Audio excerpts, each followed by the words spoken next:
Hey folks, Bob Desmond here over at the Contrarian Trader, where we trade the charts and not the hype. What we're going to talk about today are why are you listening to me? How did we do last week? What makes me worthy of taking up any of your time? We're going to talk about our trades from last week.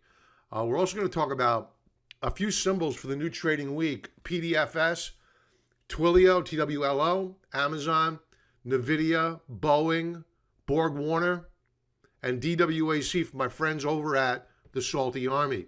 So let's begin with a conversation with regard to our long trades of the gold mining stocks, silver, the silver mining stocks. They blew through the roof. So we're doing very, very well there. We plan on adding more on a pullback. They're a little bit extended right now, so you may want to hold off on chasing these because I think that we're probably in the next couple of trading days going to get a pullback. That doesn't mean we can't spike up higher on Monday, but I think it's best after this multi-day rally, sequential rally, that we wait for the pullback. In terms of our performance last week, we nailed it. I mentioned the other day that I thought that Tesla was going to drop.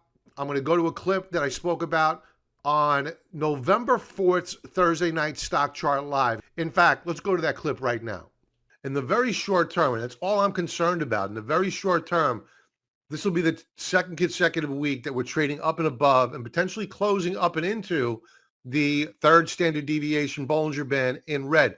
Very overbought. So, and even when you drill down to a 4-hour time frame, very overbought intraday. I mean, they gapped it, they jammed it this morning, and they couldn't capitalize on the move up higher. It was stuck in the mud. So it's kind of like you have a ceiling above a little bit. You're seeing your indicators begin to put in lower highs, and your ADX trend line is well above 70. Very, very overbought. So I think that we're going to correct here in very, very short order. So the 15-minute chart, which I just checked out, and we're wedging out here. So we can go in either direction. I wouldn't be the least bit surprised to see a breakout tomorrow morning or a gap down tomorrow morning, one of the two. So standing by within the next 5 trading days, you're going to begin to see the correction of Tesla by a minimum 10%. Now, as I mentioned on the clip, I expected that Tesla would drop at a bare minimum 10% within 5 trading days. The very next day after that clip, we began the decline. Friday, most people want to blame Elon Musk for the drop. Sure, that was the catalyst, but this is poised to drop nonetheless. The sell-off was probably exacerbated, and the ultimate peak to trough drop from when I spoke that Thursday night was 21.5% decline in Tesla. We were short of Tesla. So we did have a hedge on that trade, so we didn't make as much as you might think, but we still got a directional call accurate when everybody else thought we were nuts. What else do we trade to the short side? Nvidia. Here's what I had to say about Nvidia on Market Wrap with members. I want to say the 8th. It's going to be on the clip. Listen here. All right, to Nvidia. So the game plan here, folks, is this. I suspect that this market is nearing a short-term correction. I just went over the technology sector, very overbought, volume declining, Qs down today. We saw yields pop up higher. That's not good for technology. Looking at the chart in Nvidia, you may be wondering, hey, listen, you said, you want to watch for volume to drop off, but volume was above average. You also said MACD histogram should be leveling off. Yes, that's all very, very true. The however is that when you have a market that is beginning to show signs of a top, however short-term it may be, you got to take advantage of it. And this is the 3rd consecutive day where we haven't put in a new all-time high. We've stalled out here. Now, that doesn't mean it can't pop up higher tomorrow. In fact, I hope it does. I could add more. We have a hedge on. We're good. Now, we put our profit zone on this trade down at around 285, but I like the risk reward. Okay, so as I had mentioned in that commentary was that Nvidia had hit a ceiling and it stopped going up. But then the following morning, as is typical, I woke up and the shares were up like $20 in the pre-market. Now, the big tell was that we saw a reversal bar. We were rejected. And on that gap up, we added more to our short. Why was I so confident about the shares probably failing to hold the breakout? Pretty simple. When you take a look at, besides the fact RSI was near 90, you take a look, and this is the same deal as with Tesla. You take a look at the weekly chart, and at the time, we were, for the second consecutive week, piercing the third standard deviation Bollinger Band on a weekly time frame. In short, folks, it's just an unsustainable move. You're going to get a reaction to this unsustainable uptrend, and that's what we got. So back to the daily chart, we booked profits. We used a bear put spread or a vertical spread, meaning we bought a deep in the money call option to help finance that purchase, so we offset some of our risk. We sold a put option deep out of the money. So it was a little bit of a hedge. The offset is that it caps our upside potential on the trade. No big deal. So first out, best out. And it's a good thing that we did get out when we did, because the shares the following day pop right back up again. Earnings coming out this week. So we're going to be trading Nvidia yet again this week, but on earnings. It's going to be a great trade. Members, stick around. I will be sending out an alert. Another trade that we took off the table, and this was an earnings trade. And here, I'll share with you the clip. This is what I had to say about PayPal at earnings. They had just reported earnings. Take a listen. You take a look at this chart on a weekly time frame. We have an inside week so far. And you take a look at these Stokes. Look at how oversold these Stokes are. I mean, you can go back years, and they've never been this oversold. Let's go back 5 years. Look at this. It's insanity. So I'm wondering if we have an opportunity here, because let's go back to PayPal. Some good-looking headlines, but the stock isn't reacting positively on it. I'll be honest with you. If the shares get put to me at 205, I think I'll be happy to take the shares. Let's see how the futures are doing here. They're holding up. Okay, so if for whatever reason our put side gets tested tomorrow morning, we're going to roll down that call side. Now, what we did with this trade here was that we sold options, meaning we didn't buy them. I sold a call option, which was actually a bearish bet. I also sold simultaneously a put option, which may sound like a bearish bet, but it's actually a bullish bet. And basically, we just bring in income. We want to be the casino. We don't want to be the gambler all the time, because usually people that buy options lose money. We only want to buy options when we have an edge, like with Tesla, extreme overbought stock. Nvidia, extreme overbought stock. PayPal was not overbought, wasn't oversold. We didn't have an edge. So we sold the options, and I sold PayPal at a strike price where if it came down to my strike price, I'd be happy to get the shares, as I mentioned in the video, because it's a good risk to reward entry point.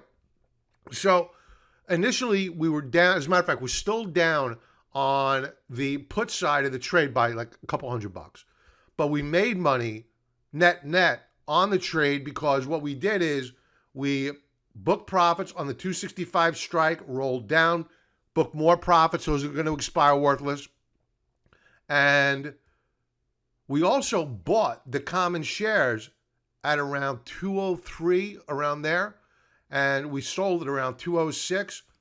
And thank goodness that we did. We did that in here because there was a reversal. But you saw a rally back on Friday, and it was an outside reversal bar, meaning, or a bullish engulfing.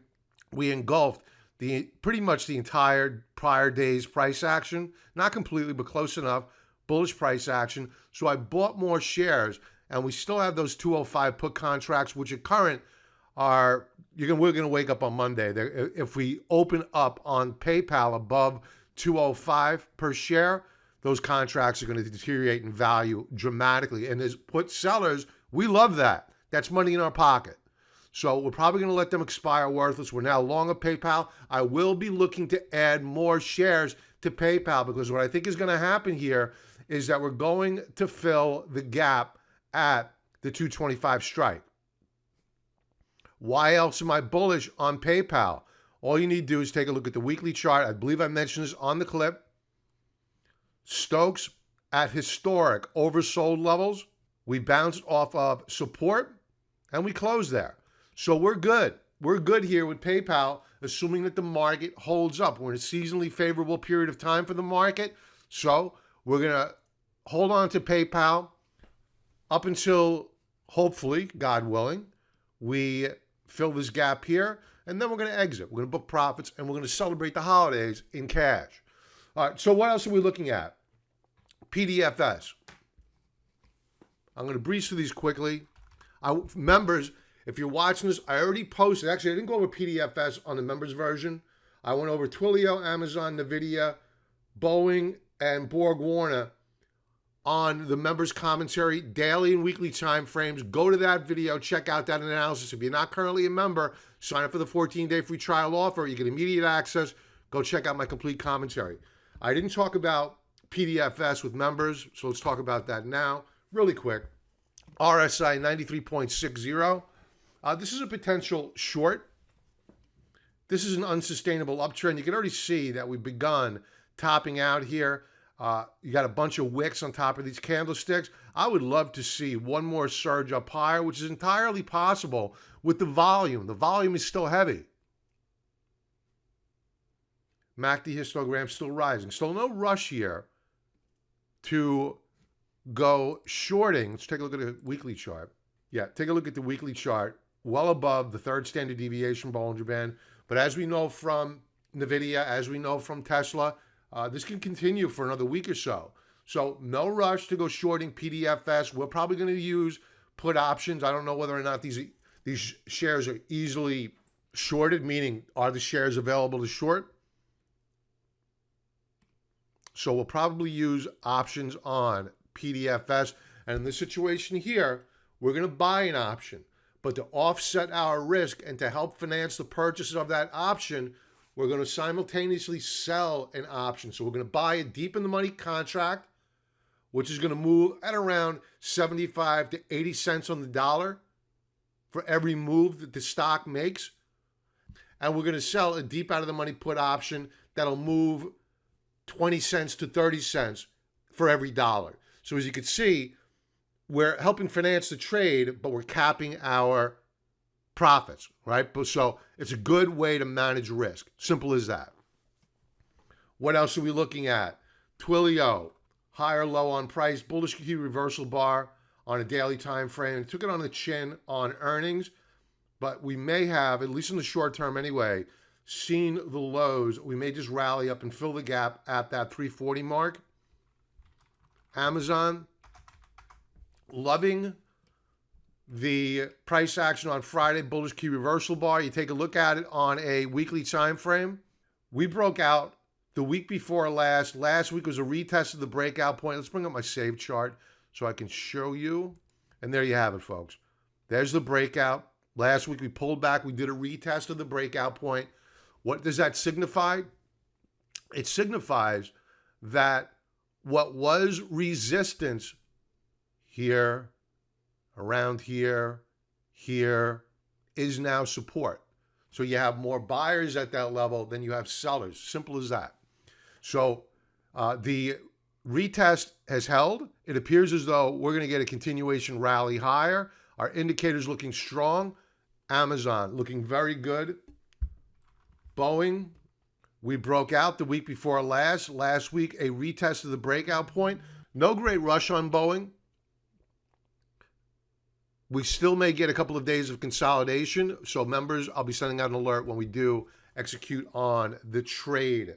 The next chart up, Borg Warner, weekly chart, Borg Warner. It appears as though that we are poised for a breakout. One might argue that we have broken out. Doesn't matter to me. It appears as though we are moving up higher. Our Stokes are rising. RSI, higher lows and rising. So very good price action. Volume action on a weekly time frame could be better. Again, members, I went over all these charts in greater detail on the week ahead commentary posted in the members area. Also in the members area, they're on the Also in the members area, on our watch list, we are going to have the price targets for these stocks, entry points at which we want to get involved, and a stop loss point. So go over to the members area, check out those data points. And if you're not currently a member, please sign up for the 14-day free trial offer. And tomorrow night being Sunday night, check out our live stream, 6 p.m. Eastern Standard Time on YouTube. And if you're not ready right now to become a member, folks, there's a 5-part video tutorial. Use the link below. It's free. Get to know me. Get to know my 5 top favorite candlestick patterns. And become a member at some point in time in the future, whenever you're ready. Till tomorrow night, everybody have a great weekend, and I'll talk to you soon. Be well.